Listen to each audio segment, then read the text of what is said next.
قرآن مجید پڑھنے سے اللہ کی محبت بڑھتی ہے۔ ابن رجب حنبلی رحمۃ اللہ علیہ فرماتے تھے لا شیء عند المحبین احلا من کلام محبوبہم، کہ محب کے نزدیک محبوب کے کلام سے زیادہ لذیذ اور کوئی چیز نہیں ہوتی۔ فہو لذۃ قلوبہم وغایۃ مطلوبہم۔ دوسری بات التقرب الی بالنوافل، اللہ کی طرف نوافل کے ذریعے سے انسان قرب حاصل کرے۔ تیسری بات اتباع حبیب المصطفیٰ، نبی علیہ الصلوۃ والسلام کی محبت اتباع اگر کرے انسان تو اس سے بھی اللہ کی محبت اور بڑھتی ہے۔ پھر التفکر فی بر اللہ و احسانہ، اللہ تعالیٰ کی جو احسانات ہیں ان کا سوچنا کہ اللہ تعالیٰ نے میرے اوپر کیا کیا احسانات کیے ہیں۔ پھر التفکر فی اسماء اللہ، اللہ تعالیٰ کے صفاتی ناموں میں غور کرنا، وہ رحیم ہے، ستار ہے، کریم ہے، عفو ہے۔ جتنا اس پر غور کریں گے اتنا اللہ سے محبت بڑھے گی۔ کسی نے کیا عجیب بات کہی، اے دوست جس نے تیری تعریف کی، اے دوست جس نے تیری تعریف کی اس نے در حقیقت تیرے پروردگار کی تعریف کی۔ کیوں؟ کہ اگر وہ تیری ستاری نہ کرتا تو کوئی بندہ زبان سے تیری تعریف نہ کر سکتا۔ تو یہ جو عزتوں کی زندگی گزارتے ہیں یہ صفت ستاری کا صدقہ ہے۔ پھر مجالسۃ المحبین، اللہ سے محبت کرنے والوں کی صحبت میں بیٹھنا، اس سے بھی اللہ کی محبت بڑھتی ہے۔ چنانچہ نبی علیہ السلام نے 4 چیزیں حدیث پاک میں فرمائی، کرسٹل کلیئر، بہت واضح حدیث مبارکہ۔ اللہ کے حبیب ارشاد فرماتے ہیں من سرہ ان یحب اللہ ورسولہ، جسے یہ بات اچھی لگے کہ اس سے اللہ اور اس کا رسول صلی اللہ علیہ وسلم محبت کرے، او یحبہ اللہ ورسولہ، یہ اللہ اور اس کے رسول سے محبت کرے اور اللہ اور اس کے رسول اس سے محبت کریں، تو وہ بندہ 4 کام کر لے۔ اب بتائیں کتنا واضح بتایا جا رہا ہے کہ 4 کام کرنے سے تمہارے دل میں اللہ کی محبت پیدا ہوگی اور اللہ تعالیٰ اور اس کے رسول صلی اللہ علیہ وسلم تم سے محبت کریں گے۔ اب ہونا تو یہ چاہیے کہ سالکین عہد کریں کہ ہم ان 4 باتوں پہ ڈٹ جائیں گے، زندگی میں اپنائیں گے۔ کون سی 4 باتیں؟ نبی علیہ السلام نے فرمایا فَلْيَصْدُقْ حَدِيثَهُ إِذَا حَدَثَ، جب بات کرے تو سچ بات کرے۔ مشکل کام۔ آج بدبخت شیطان نے جھوٹ کی نفرت کو کم کرنے کے لیے اس کا نام بدل دیا، اس کا نام بہانہ رکھ دیا، اور جی میں نے بہانہ بنا لیا۔ یہ بہانہ کیا ہوتا ہے؟ جھوٹ ہوتا ہے۔ تو فرمایا کہ جو بندہ بات کرے تو سچ بولے، پہلی صفت وَلْيُؤَدِّ أَمَانَتَهُ إِذَا اُؤْتُمِنَ، جب امانت ملے تو اس کے خیانت نہ کرے۔ آج تو امانت کو مال غنیمت کی طرح استعمال کرتے ہیں۔ کوئی مکان کرائے پر دے تو پھر حشر دیکھے اس کا ہوتا کیا ہے، استعمال کے لیے چیز دے دو تو پھر دیکھو اس کا کیا حشر ہوتا ہے۔ تو ہمارے اندر سے یہ بات نکلتی جا رہی ہے کہ امانت کیا ہوتی ہے۔ تو فرمایا کہ امانت کا خیال رکھے، یہ دوسری صفت۔ تیسری صفت وَلْيُحْسِنْ جَوَارَهُ مَنْ جَاوَرَهُ، کہ وہ اپنے پڑوسی کے پڑوس کا خیال رکھے۔ اب اللہ تعالیٰ تو پڑوسی کے بھی خیال رکھنے کا حکم فرماتے ہیں، اور آج کے سالکین اپنی بیوی کا خیال نہیں رکھتے۔ اس سے بڑا پڑوسی کون بھائی؟ جس کے ساتھ دن اور رات کے اوقات اکٹھے گزرتے ہیں۔ غصہ، ڈانٹ ڈپٹ، چھوٹی چھوٹی بات پہ موڈ، کئی دن نہیں بولنا، ایک گھر میں رہتے ہوئے اس طرح جیسے مشرق اور مغرب کی دوری ہوتی ہے ایک دوسرے کے ساتھ، تو پھر اللہ تعالیٰ کی محبت کیسے نصیب ہوگی؟ اور شیطان بھی ایسا شیطان ہے کہ دوستوں کی مجلس میں بڑا رنگ رنگیلے، اور گھر پہنچتے ہیں کہتے ہیں حضرت پتہ نہیں کیا پارا چڑھ جاتا ہے۔ یہ آگ ہے اور شیطانیت ہے جو دماغ میں سما جاتی ہے، اور کیا ہے؟ جہاں محبتیں تقسیم کرنی تھی وہاں غصے اور غیروں کی طرف ترستی ہوئی نظریں۔ تو 3 باتیں، 4 بھی نہیں 3 باتیں فرمائیں کہ جو 3 کام کرے گا اس کو اللہ اور اس کے رسول صلی اللہ علیہ وسلم کی محبت ملے گی، اور اللہ اور اس کے رسول صلی اللہ علیہ وسلم اس بندے سے محبت کریں گے۔ آج سودا کریں اللہ سے کہ اے مالک یہ 3 کام کرنے کا عہد کرتے ہیں دل میں، سچ بولیں گے، جھوٹ سے بچیں گے، امانت کا خیال رکھیں گے، اور تیسرا اپنے پڑوسی کو، اس سے مراد صرف گھر کا پڑوس نہیں، دفتر میں کام کرنے والا بھی تو پڑوسی ہوتا ہے، جو بھی ساتھ رہے، سفر کے اکٹھا سفر کرنے والا بھی ایک وقت کا پڑوسی۔ تو اللہ کے بندوں کے لیے رحمت بنے، اللہ کے بندوں کے لیے زحمت نہ بنے، اس طرح ہمیں اللہ تعالیٰ کی محبت نصیب ہوگی۔ پھر فرمایا کثرت ذکر، کہ اللہ تعالیٰ کی محبت ذکر کی کثرت کی بنا پر بڑھ جاتی ہے، اور واقعی جن کے دل میں محبت ہو تو اللہ تعالیٰ کے ذکر میں ان کو مزہ آتا ہے۔ حسن بصری رحمۃ اللہ علیہ فرماتے تھے تفقدوا الحلاوۃ فی 3 اشیاء، 3 چیزوں میں تم انجوائمنٹ تلاش کرو، حلاوت ڈھونڈو، تمہیں حلاوت 3 چیزوں میں ملے گی، فی ذکر اللہ کی یاد میں، وفی قراءۃ القرآن قرآن پڑھنے میں، وفی الصلاۃ نماز پڑھنے میں، فإن وجدتموها وإلا فاعلموا ان الباب مغلق، اگر ان 3 میں تمہیں حلاوت نہ ملے سمجھ لو دروازہ بند کر دیا گیا ہے، اللہ نے دروازہ بند کر دیا، اللہ کی یاد میں، تلاوت قرآن میں اور نماز میں۔ اسی لیے اللہ والوں کو اللہ کی یاد میں اتنا مزہ آتا ہے۔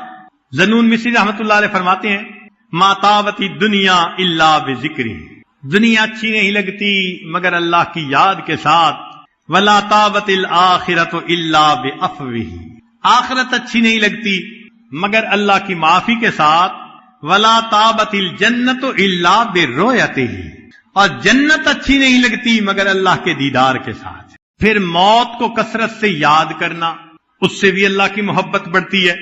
یہ موت حقیقت میں اللہ رب العزت سے ملاقات ہے۔ فرمایا من احب لقاء اللہ احب اللہ لقاءہ، جو اللہ کی ملاقات کو پسند کرتا ہے اللہ اس سے ملاقات پسند کرتے ہیں۔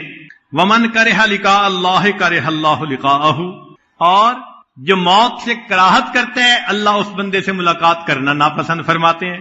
اسی لیے ہمارے بزرگ تو موت کا انتظار کرتے تھے، ملک الموت کو دیکھ کر کہتے تھے کتنا اچھا مہمان آیا، میں تو پچھلے اتنے سالوں سے تمہارے انتظار میں تھا۔ ربیع رحمت اللہ علیہ ایک بزرگ تھے، ان کی موت کا وقت قریب آ گیا تو بیٹی رونے لگ گئی، ابا جی ابا جی، تو جب بیٹی روئی تو فرمایا یا بنیت لا تبکی، اے بیٹیا رو نہیں، ولیکن قولی یا بشرا فالیوم القا ربی، بلکہ یوں کہو کہ خوشخبری کتنا اچھا یہ وقت ہے، کل میں اپنے اللہ سے ملاقات کروں گا۔ ایک عورت تھی جو بڑی نیک تھی، ذرا اس کی بات بھی سن لیجئے۔ وَكَانَ امْرَأَةً مُتَعَبِّدَةً تقول، یہ کہا کرتی تھی وَلَوْ وَجَدْتُ الْمَوْتَ يُبَاءُ لَاشْتَرَيْتُهُ شَوْقًا إِلَى اللَّهِ تَعَالَى وَحُبًّا لِلِقَائِهِ، اگر مجھے موت کہیں بکتی ہوئی مل جاتی تو میں اللہ سے ملاقات اور جنت کی شوق میں اس موت کو خرید لیتی۔ ایک اعرابی سادہ بندہ بیمار ہو گیا، مرض اعرابی فقیل له انک تموت، ساتھ والے نے کہہ دیا کہ آپ کی حالت زیادہ خراب، ڈاکٹروں نے جواب دے دیا تو آپ کی موت آنے والی ہے۔ قال، اس بوڑھے بندے نے پوچھا وَأَيْنَ يُذْهَبُ بِي، کہ مجھے کہاں لے جایا جائے گا موت کے بعد؟ قالوا إِلَى اللَّهِ عَزَّ وَجَلَّ، اللہ کی طرف لے جایا جائے گا۔ قال، کہنے لگا فَمَا أَجْمَلُ الْمَوْتُ وَمَا أَجْمَلُ لِقَاءَ اللَّهِ، کتنی اچھی موت ہے اور کتنی اچھی اللہ رب العزت سے ملاقات ہے۔ جنہوں نے اللہ کی محبت میں زندگیاں گزاری ہوتی ہیں تو موت کے وقت تو قید خانے سے چھوٹنے کی خوشخبری ہوتی ہے۔ اسی لیے اللہ تعالیٰ اپنے پیاروں کو جلدی دنیا سے لے جاتا ہے۔ پتہ ہے اس کے پیچھے راز کیا ہے؟ عام لوگ سمجھتے ہیں کہ جی نیک بندے تھے اللہ نے اپنے پاس بلا لیا، صحیح بات، مگر اس کے پیچھے راز یہ ہوتا ہے عارفین نے لکھا کہ اللہ رب العزت جب کسی بندے سے پیار محبت کرنے لگ جاتے ہیں اس کو جلدی بلا لیتے ہیں کہ کہیں شیطان ان کے ایمان کے ساتھ کوئی خرابی نہ کر ڈالے. اس سے پہلے کہ شیطان کوئی بدبختی کرے میں اس بندے کو محفوظ اپنے پاس بلا لیتا ہوں. چنانچہ جو بندہ دنیا میں اللہ رب العزت سے محبت کرے گا اس کا اجر جنت میں اللہ رب العزت کے دیدار کی نعمت کی صورت میں ملے گا. ایسے بندے کو اللہ کا دیدار نصیب ہوگا. چنانچہ ایک بزرگ فرمایا کرتے تھے من کان الیوم مشغولا بنفسہ، جو آج اپنے نفس کے ساتھ مشغول ہے، فہو غدم مشغول بنفسہ، وہ کل بھی یعنی آخرت میں بھی اپنے نفس کے ساتھ مشغول ہوگا. ومن کان الیوم مشغولا بربہ، اور جو آج اپنے رب کے ساتھ مشغول ہے، کبھی مراقبے میں، کبھی وقوف قلبی، کبھی مسنون دعائیں، کبھی نماز، کبھی تلاوت، جو آج اپنے رب میں مشغول ہے، فَهُوَ غَدًا مَشْغُولًا بِرُؤْيَتِهِ، وہ قیامت کے دن اپنے رب کی رویت میں مشغول رہے گا. عربی کا ایک شعر ہے احبک حبین حب الہوا، کہ اے محبوب میری محبت تیرے ساتھ دو انداز کی ہے. حبین، یہ محبت کے دو پہلو ہیں، دو انداز کی محبت ہے مجھے تم سے. ایک تو یہ حب الہوا، میرے اندر کی چاہت ہے، میرا نفس تجھے پسند کرتا ہے. تو ایک تو محبت کا پہلو احبک حبین حب الہوا، میری محبت دو طرح کی، ایک تو میری چاہت ہے تیرے بارے میں، وَحُبًّا لِأَنَّكَ أَهْلٌ لِذَاكَ، اور دوسرا انداز کہ تو محبت کے قابل بھی بہت ہے، مجھے بھی محبت ہے اور واقعی تو محبت کے مستحق بھی ہے. یہ بھی انداز ہے میری محبت کا. فَأَمَّا الَّذِي هُوَ حُبُّ الْهَوَىٰ، لہذا وہ محبت جو میری چاہت کی وجہ سے ہے، فشغلی بذکر کا امن سوا کا، اس کا تقاضا یہ ہے کہ تیرے سوا کسی اور کو یاد ہی نہ کروں.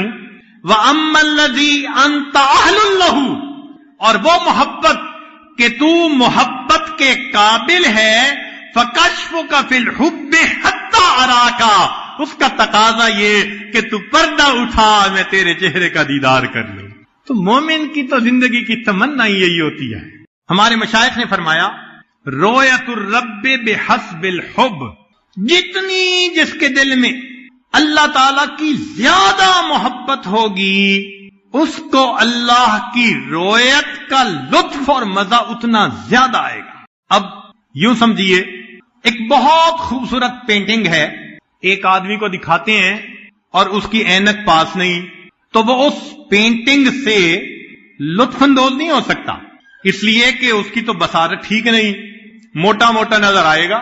اور ایک بندے کی 6x6 ویژن ہے، اس کے سامنے وہی پینٹنگ رکھ دیں، وہ انجوائے کرے گا، شیڈ کیسے ہیں، کیسے پینٹنگ کی گئی، ایک چیز دونوں کے سامنے، لطف دونوں کا مختلف ہے. فرمایا یہ معرفت قیامت کے دن کی بصیرت کی مانند ہے. دنیا میں معرفت کم ہوگی، اللہ کو دیکھے گا، لطف اتنا نہیں پائے گا جتنا کامل محبت والا، یہ 6x6 بصیرت رکھنے والا، یہ اپنے اللہ کے جمال سے لطف اندوز ہوگا. ہمیں چاہیے ہم اللہ رب العزت کی محبت کو مقصود زندگی بنا کر حاصل کریں. چنانچہ اللہ تعالیٰ قیامت کے دن لوگوں پر تجلی ان کی محبت کے حساب سے ڈالیں گے، اور اس کی دلیل نبی علیہ السلام کا فرمان. نبی علیہ السلام نے ارشاد فرمایا، سنیے ذرا، ان اللہ یتجلی للناس عامہ ولکن لابی بکر خاصہ، اللہ تعالیٰ قیامت کے دن سارے انسانوں کے لیے عام تجلی فرمائے گا، ابو بکر کو اللہ قیامت کے دن خاص تجلی عطا فرمائے گا. یہ ایسا ہی ہے کہ محبوب سب کے سامنے چہرہ تو دکھاتا ہے، جس سے محبت ہوتی ہے اس کو دیکھ کے مسکراتا بھی ہے.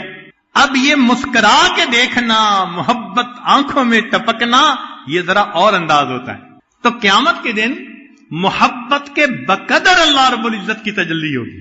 یہاں پر ایک نکتہ امام ربانی مجدد الثانی رحمۃ اللہ علیہ فرماتے ہیں، قیامت کے دن جو سلسلہ عالیہ نقشبندیہ کے مطابق ذکر کرنے والے لوگ ہوں گے، ان کو اللہ رب العزت کی تجلی ذاتی دائمی نصیب ہوگی۔ کیا معنی؟ بات نازک ہے، طالب علم ہونے کے ناطے سمجھانے کی کوشش کروں گا جو اپنے بڑوں سے سیکھا۔ جیسا بندہ دنیا میں ذکر کرے گا ویسا قیامت کے دن اس کے ساتھ معاملہ ہوگا۔ اب ایک بندہ دنیا میں صفاتی ناموں کا ذکر کرتا رہتا ہے، یا حی یا قیوم، یا سمیع، یا خبیر، مختلف صفاتی نام ہیں، تو وہ فرماتے ہیں کہ صفاتی ناموں کا ذکر کرنے والا بندہ جنت میں جائے گا تو اسے ایک لمحہ کے لیے اللہ رب العزت کا دیدار ہوگا بغیر کسی صفات کے پردے کے، لیکن چونکہ صفاتی ذکر اندر ہوگا لہذا وہ صفات کے نورانی پردے سامنے اس کے آ جائیں گے، جو کیا اسی کا نتیجہ۔ فرماتے ہیں ہمارے اس سلسلے میں ذکر ذات ہے، اللہ کا ذکر ہے، کسی اور نام کا ہم ذکر نہیں کرتے بحثیت ذکر کے۔ تو نتیجہ کیا ہوگا کہ قیامت کے دن جب اللہ تعالی کا دیدار ہوگا تو چونکہ اندر اس میں ذات تھا، صفات کے پردے نہیں آئیں گے، ایسے سالک کو ہمیشہ اللہ کے ذات کا دیدار نصیب ہوتا رہے گا۔ اس کے لیے انہوں نے مکتوبات میں فرمایا کہ اور بندوں کو تجلی ذاتی برقی نصیب ہوگی، اور اس سلسلے کے سالک کو اللہ تجلی ذاتی دائمی عطا فرمائیں گے۔ اب مقصود تو یہی ہے نا جنت میں کہ اللہ کا دیدار ہو۔ رابعہ بصریہ سے کسی نے کہا جنت کا تذکرہ تو فرمانے لگی الجار ثم الدار، کہ پڑوسی پہلے، پڑوسی کا مکان بعد میں، کہ تم تو جنت کی باتیں کرتے ہو، یہ کیوں نہیں کہتے کہ جنت میں اللہ رب العزت کے دیدار کی لذت نصیب ہو۔ چنانچہ دیدار کی لذت کا تعلق ہے کہ محبوب کا حسن بہت ہو، پھر دیکھنے والے کے اندر محبت بہت زیادہ، جتنی محبت ہوگی محبوب جیسا بھی ہو زیادہ خوبصورت نظر آئے گا۔ لیلا رنگ کی کالی تھی تو ماں باپ نے اس کا نام لیل سے لیلا رکھا، اتنی کالی، اور مجنو صاحب کو اچھی لگ گئی، اور یہ ٹاک آف دی ٹاؤن بن گئی بات کہ جی مجنو اتنی محبت کرتا ہے۔ تو وقت کے حاکم کو پتا چلا تو اس نے لیلا کو بلوایا، میں دیکھوں تو صحیح یہ مس یونیورس کیسی ہے کہ جس کے تذکرے سنے ہم نے۔ اس نے بلا کے دیکھا تو کالی، کہنے لگا از دیگر خوباں تو افزوں نیستی، لیلا تو دوسری حسیناؤں سے کوئی بڑھ کے حسین تو نہیں ہے۔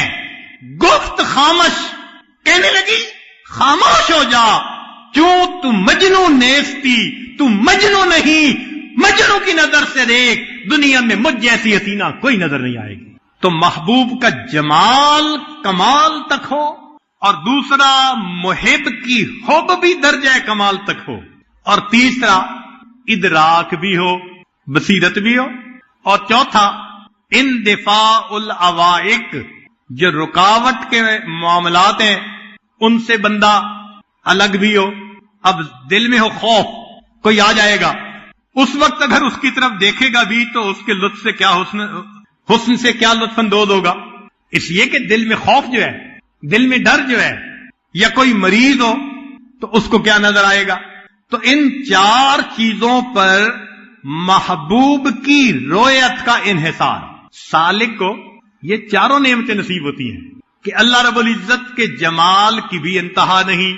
اللہ جمیل، نبی علیہ السلام نے فرمایا اللہ بہت خوبصورت ہے۔ ذرا سوچئے اے حسن کے پیدا کرنے والے، تیرے اپنے حسن و جمال کا کیا عالم ہوگا، تو کتنا حسین ہوگا۔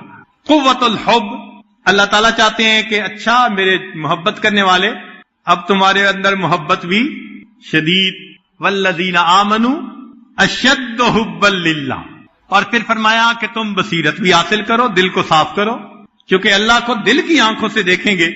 اگر آنکھوں پہ میل ہو تو ظاہر میں چیز نظر نہیں آتی، دل پہ میل ہوگی تو قیامت کے دن اللہ کا دیدار نہیں ہوگا۔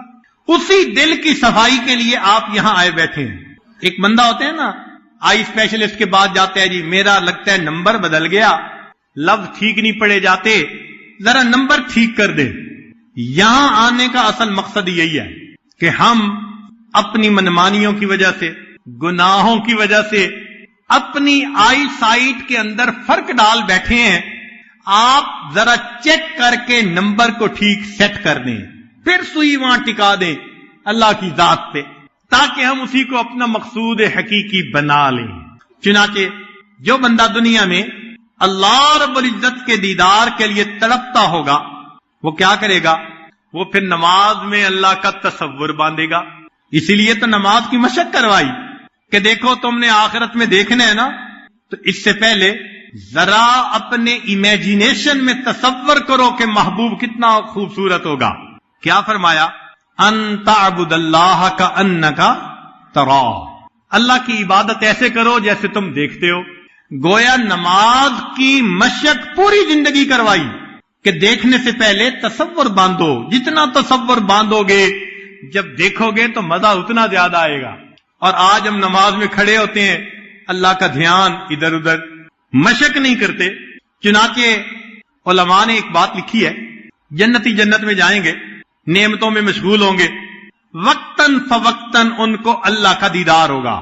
وقتاً فوقتاً, جمعے کے دن, سال میں عید کے دن, مختلف اوقات میں. نابینا, جس کو دنیا میں ماں کے پیٹ سے بینائی نہیں ملی, مگر اس دنیا میں وہ ایمان کے ساتھ, صبر شکر کے ساتھ اللہ کی بندگی کرتے وقت گزار گیا. اس نابینا کو اللہ تعالی جنت کے اندر ایک خاص امتیازی شان عطا فرمائیں گے. کیا؟ اس نابینا کو اللہ فرمائیں گے, تو نے دنیا میں میرے کسی غیر پر محبت کی نظر نہیں ڈالی, اب تم جس وقت چاہو میرا دیدار کرو. نابینا اللہ کی ذات کو ٹک ٹکی باندھ کر ہمیشہ دیکھتا رہے گا. ایک بزرگ تھے بشر بن حارث, فوت ہو گئے. یہ روزہ رکھا کرتے تھے, بھوک برداشت کیا کرتے تھے. کسی نے خواب میں دیکھا تو اس نے پوچھا کہ کیا بنا آگے؟ بات سنیے. فرماتے ہیں علم اللہ قلت رغبتی فی الاکل والشراب, کہ اللہ تعالی کھانے پینے میں میری عدم رغبت کو جانتے تھے. فقال لها فآتانی النظر الی, اللہ نے فرمایا کھانے پینے کی تو تجھے رغبت تھی نہیں, اب تو میرا ہی دیدار کرتا رہے, اسی میں مشغول رہ جائے. میں ہر وقت اپنے رب کا دیدار کرتا رہتا ہوں. اسی لیے جن کو اللہ رب العزت کی محبت کا مزہ آتا ہے وہ عجیب لوگ ہوتے ہیں. ابو عبداللہ فرماتے ہیں اشترا جاریتن سوداء للخدمہ, میں نے ایک باندی خریدی خدمت کے لیے.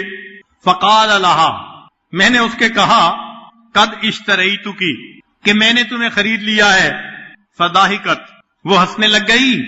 فحسبها مجنونۃ, میں نے گمان کیا کہ یہ پاگل سی ہے, تو میں نے اس کے اوپر قرآن کی آیت پڑھی بسم اللہ الرحمن الرحیم. کہتے ہیں کہ جیسے میں نے آیت پڑھی, کہنے لگی یا اللہ ھذا لذت الخبر فکیف لذت النظر, تیری خبر کی لذت اگر یہ ہے تو تیرے دیدار کی لذت کیا ہوگی. اللہ اکبر. ھذا لذت الخبر فکیف لذت النظر, تیرے کلام کی لذت ایسی ہے, اللہ تیرے دیدار کی لذت کیا ہوگی.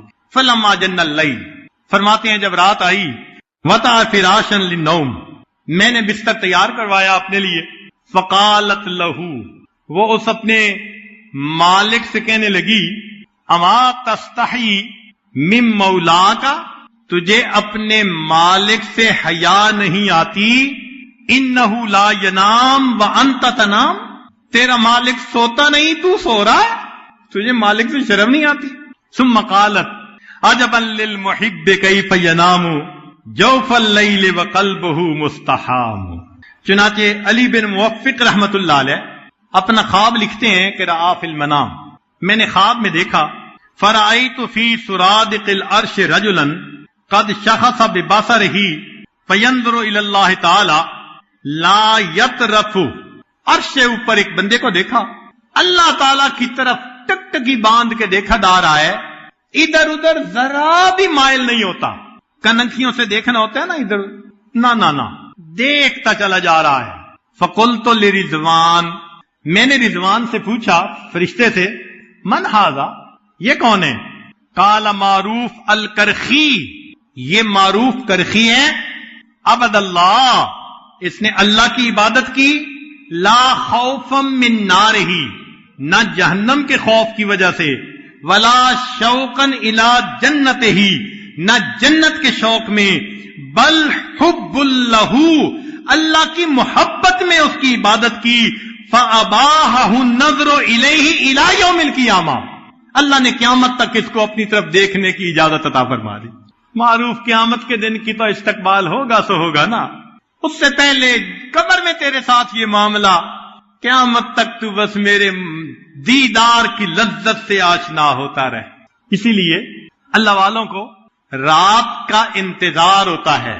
مصلی پہ بیٹھیں، قرآن پڑھیں، نماز پڑھیں، دعا مانگیں، اللہ سے لو لگائیں، اپنے محبوب کے ساتھ وقت گزاریں.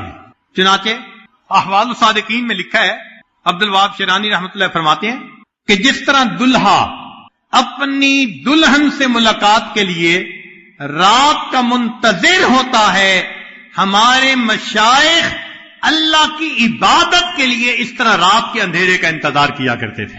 اوحی اللہ الی بعض عبادہ، اللہ تعالیٰ نے اپنے بعض اولیاء کی طرف یہ الہام فرمایا، ان لی عبادا من عبادی یحبونی واحبہم، میرے بندوں میں سے میرے کچھ ایسے بندے ہوتے ہیں وہ مجھ سے محبت کرتے ہیں، میں ان سے محبت کرتا ہوں.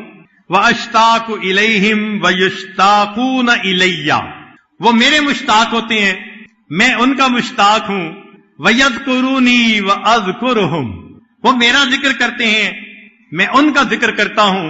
فاذا جن اللیل، جب رات آ جاتی ہے، واختلط الظلام، اور اندھیرا خلط ملط ہو جاتا ہے، وفرشت الفرش، بستر بچھا دیے جاتے ہیں، وخلا کل حبیب بحبیبہ، ہر محب اپنے محبوب کے قریب پہنچ جاتا ہے. نصبوا اقدامہم، ان کے قدم کھڑے ہو جاتے ہیں. وفترشوا وجوہہم، ان کے چہرے میرے سامنے سجدوں میں بچھ جاتے ہیں. ونوجونی بکلامی، وہ میری کلام کے ذریعے مجھے مناتے ہیں. وتملکونی بانعامی، تہجد کی نماز ہمارے اس پروردگار کو کتنی پسند ہے. کہتے ہیں دو علماء میں بحث ہو گئی، ایک نے کہا کہ دن افضل، دوسرے نے کہا رات افضل. اب دلائل چلے. جنہوں نے کہا دن افضل، انہوں نے دلیل دی، دن میں سورج ہوتا ہے، روشنی ہوتی ہے، تیقظ ہوتا ہے، انسان کے اندر بیداری ہوتی، حرکت ہوتی ہے، اور دن کے اندر 3 نمازیں، فجر، ظہر اور عصر، اور رات کے اندر مغرب اور عشاء. لہذا دن افضل رات سے کہ 3 نمازیں. اور انہوں نے آخری ایک دلیل دی کہ جمعہ کی نماز بھی دن میں، اور جمعہ کی نماز پچھلے جمعہ سے اس وقت تک کے سب گناہوں کو معاف کرواتی ہے. لہذا جمعہ کا دن مومنوں کے لیے عید کا دن، لہذا دن افضل ہے رات سے. ان کو یہ دلائل دینے کے بعد خیال ہوا کہ اب تو سامنے والا کوئی بات کر ہی نہیں سکتا. کہنے لگے کہ دیکھو رات میں سستی ہوتی ہے، نیند ہوتا ہے، انسان لیٹا پڑا رہتا ہے، اندھیرا ہوتا ہے، کاروبار سمٹ جاتا ہے، لہذا دن افضل ہے رات سے. اب عالم کہنے لگے جنہوں نے